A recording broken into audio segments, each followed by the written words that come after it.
Alright, if you thought Blake Lively's text messages were bad, get ready, because apparently there's footage. And Justin Baldoni's legal team says they're ready to mention it all. They claim they have footage, emails, text messages, all to back up the fact that Blake Lively is misrepresenting some of these claims that she alleges against Justin Baldoni. Justin Baldoni is currently suing the New York Times over an 87-page complaint packed with text messages, and honestly, things aren't looking too good for Blake Lively right now. Many people are coming down on her and her team, accusing them of editing the text messages in the complaint. Every day this thing gets messier, with new details popping up, and we're here to dive into the complaint and make sense of it all. Justin's lawsuit is the main focus, but his lawyer has hinted that more lawsuits could be on the way. Maybe even as you're watching this, another one might drop. But for now, we're sticking with this 87-page complaint against the New York Times. And just so you know, Justin isn't the only one going after the paper. His lawyer, speaking for Justin and 9 others, is suing for a bunch of things: libel, false light, invasion of privacy, promissory fraud, and breach of contract. And they're pushing for a jury trial. In the complaint, they make it clear that Blake didn't actually want to sue anyone, especially not Justin.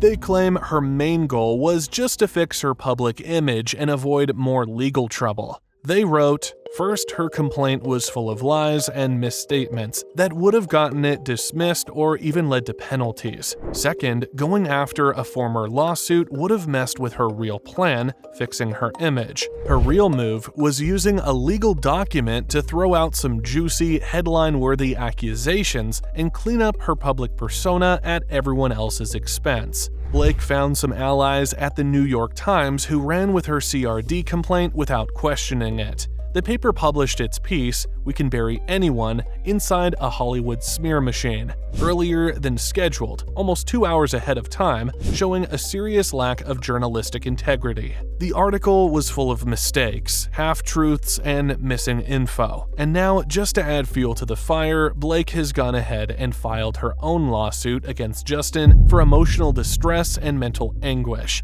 But for today, we're focusing on Justin's complaint and how this whole mess is unfolding. The complaint is calling out the New York Times for using bits and pieces of messages that were taken out of context and twisted to make it look like something it wasn't. Justin's team is saying that the paper totally misrepresented these texts, leaving out important details that changed the whole story.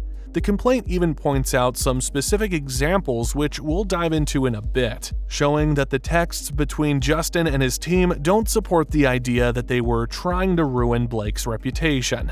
Take this one text from Justin. He says, "How can we say, somehow, that we are not doing any of this? It looks like we are trying to take her down." His PR crisis manager responds, "They are doing all this themselves, and it's really obvious." Justin even voices concerns about planting stories, saying, "What I'm more worried about is that we are planting these stories, which is not true, obviously." The complaint also includes full screenshots of a message from the Times article published on August 16th, where they're talking about a Daily Mail article about Blake.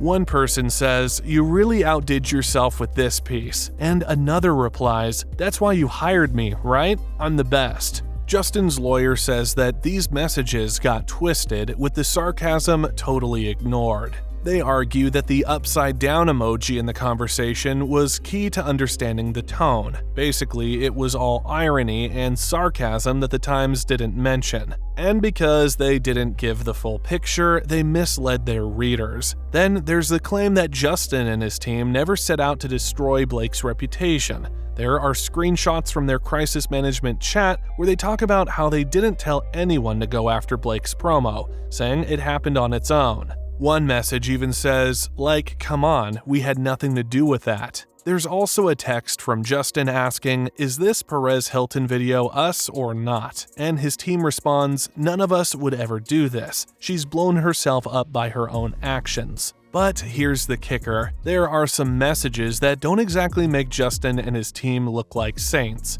Jennifer Abel, Justin's publicist, seems to admit they had plans in place to protect him if Blake's HR complaints became a bigger deal. She said no negative press was ever facilitated, no social combat plan. Although we were prepared for it, we didn't have to implement anything because the internet was doing the work for us. There's this whole situation where Justin's team is calling out Blake's publicist, Leslie Sloan, claiming she's been spreading nasty rumors about Justin, making him out to be some kind of predator. The complaint gets into all the press coverage around this, including how the New York Times reported on it, saying the harassment claims against Justin were totally bogus. One story, for example, claimed Justin showed Blake a video of his wife giving birth at home, but Justin's team is like, that's just ridiculous. The video wasn't inappropriate at all, and anyone who suggests it was is just twisting an innocent moment into something it wasn't. Then the complaint dives into this whole thing about unwanted kissing and weird conversations about their personal lives on set. It suggested that Blake refused to meet with the intimacy coordinator to go over the scenes, but Justin's team is saying all those talks were just about how to make their characters more real, not about anything shady. There's also the part where Blake supposedly complained about some texts and actions, but Justin's side says nothing inappropriate happened after November 2023, when they had an agreement in place about returning to production. Justin's team argues that the movie wrapped up just fine and any concerns Blake had were taken care of back then.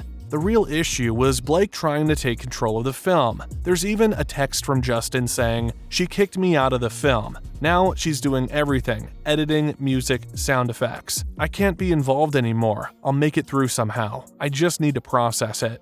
What the Times didn't mention, though, was how Blake was insisting on having final editing rights and pushing for her own version of the film, which isn't how things usually go in the industry. Blake used her promotional commitments to push for her own cut of the movie, and Justin's team tried hard to keep the film intact. They even had text exchanges with editors who were later replaced by Blake's husband's editor. The editing crew was getting frustrated because Blake had such a strong grip on the edits. One editor texted Justin saying, "I just hope you can stomach the cut that's going out," and Justin responded, "I haven't seen it yet, can't say." The conversation then shifted to how the film was being marketed, and they started blaming Blake for the way it was being promoted. One editor was like, "If Blake's so set on handling the marketing, then just let her do it." As time went on, Justin was getting more upset because he felt left out of the marketing decisions. The whole strategy was supposed to be about domestic violence, DV, and its survivors, but it seemed like Blake took over and redirected everything.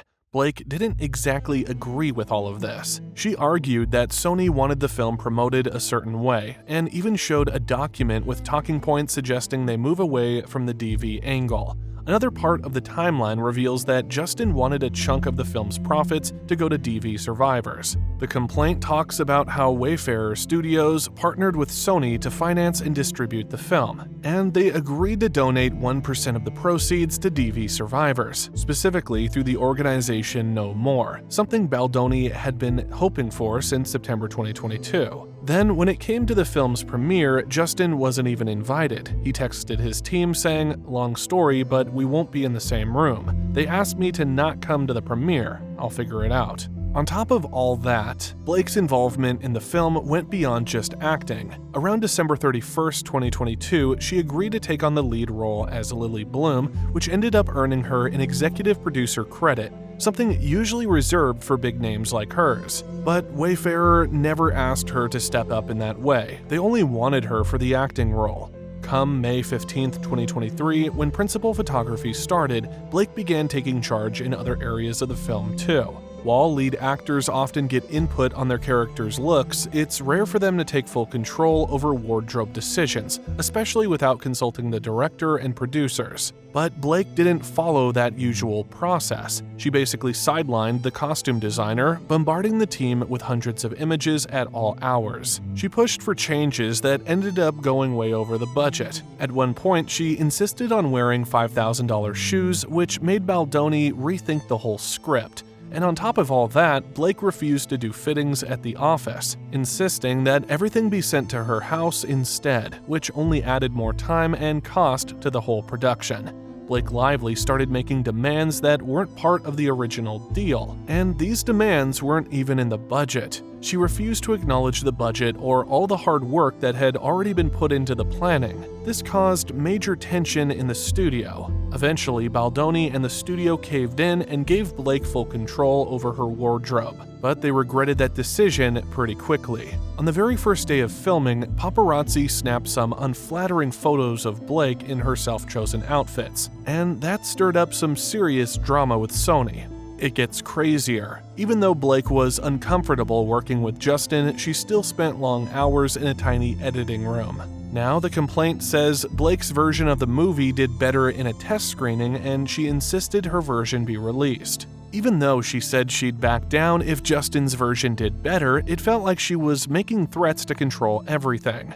If she didn't get what she wanted, she'd either walk off the movie or refuse to promote it.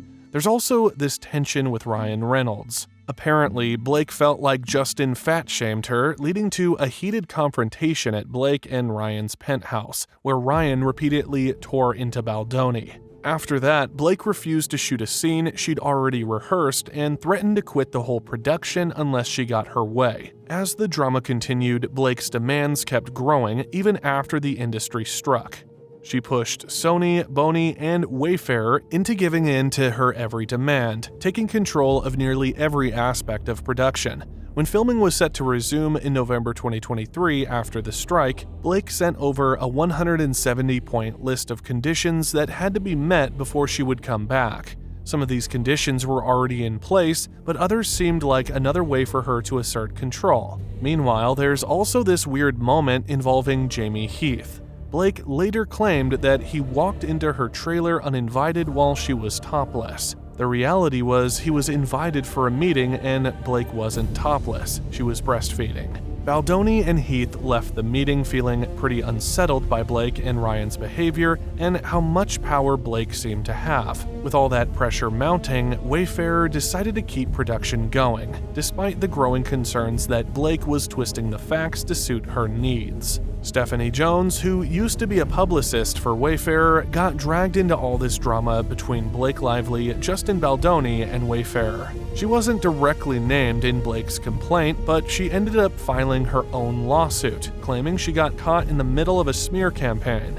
According to her complaint, Wayfarer fired her for supposedly leaking confidential info to the Daily Mail, even though they told her not to. They also think Stephanie might have played a part in stirring up the feud between Blake and Justin, maybe out of revenge after getting canned. It suggested that she handed over Jennifer Abel's phone, which had texts from the PR crisis team after Jennifer took over as Justin's publicist and replaced Stephanie. Now, things get a little shady here. Blake apparently got her hands on those texts, even though Jennifer says she wasn't subpoenaed. But it looks like Blake didn't go after Jennifer directly, she hit up Jennifer's old company instead.